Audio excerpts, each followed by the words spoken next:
Is your store set up for super salespeople? One way you can think about this is if you had to write a recruitment ad for your store for a super salesperson, would you be able to draw someone to come and work for you with what you had to offer? Something other than closed on Sundays.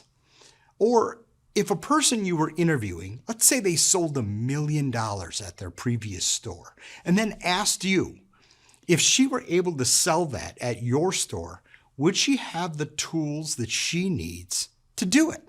And this all came up a few weeks ago when I was talking with a friend of mine who told his staff that they could literally write their own schedule and job description as they approached that type of volume, $1 million. So in order to facilitate this, he gives them every tool he can to succeed. Everyone has a laptop and a work area to do their client outreach. They set aside time each day to do their outreach activities. They coordinate it with the staff. Great tools. He gives them every type of training available to empower them with product and sales knowledge. He even gives them a credit card to be able to delight guests at their discretion. He gives them training on personal happiness and peace of mind, tools that most business owners wouldn't even think of offering their teams. He allows for them also to have a schedule to take care of the store's needs first, but also flexible enough to allow for family needs.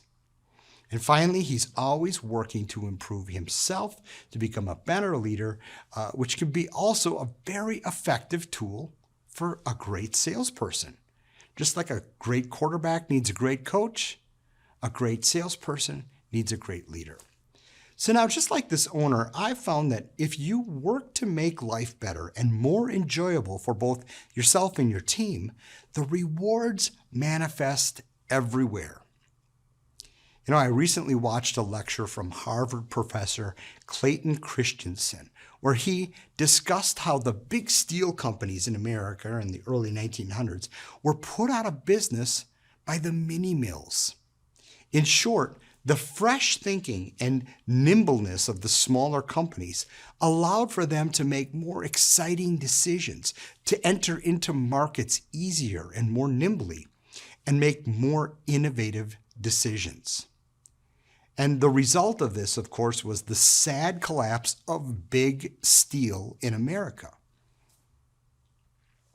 Giving our sales team incredible tools and opening up your thinking past the old ways of doing things allows for our stores to grow exponentially, just like those nimble new mini mills.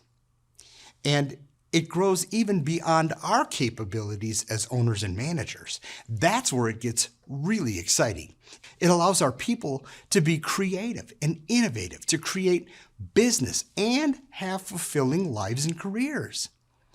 Now, listen, I understand this all sounds very idealistic and utopian, but what Professor Christensen came to realize is that when we allow our myopic thinking to run our business on numbers and metrics alone, well, those numbers and metrics soon become our demise. I wish we could output a P&L for our store's overall wellness, if there was some way to do that. Rather, when we operate our businesses and our lives to enrich and enhance other people's lives, well, then the happiness factor becomes exponential and long-term. He said at the end of his talk, he says, when I get to heaven, God isn't going to ask me about a single spreadsheet or P&L or stockholders' dividend.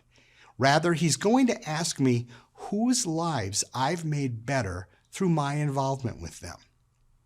So folks, I encourage you to get outside the paper P&L reports and think bigger. Think about your salespeople and what tools you can offer them to enhance their lives and their careers. Now we're not only building super salespeople, but we're building super people. Give them the tools they need to succeed and watch what happens.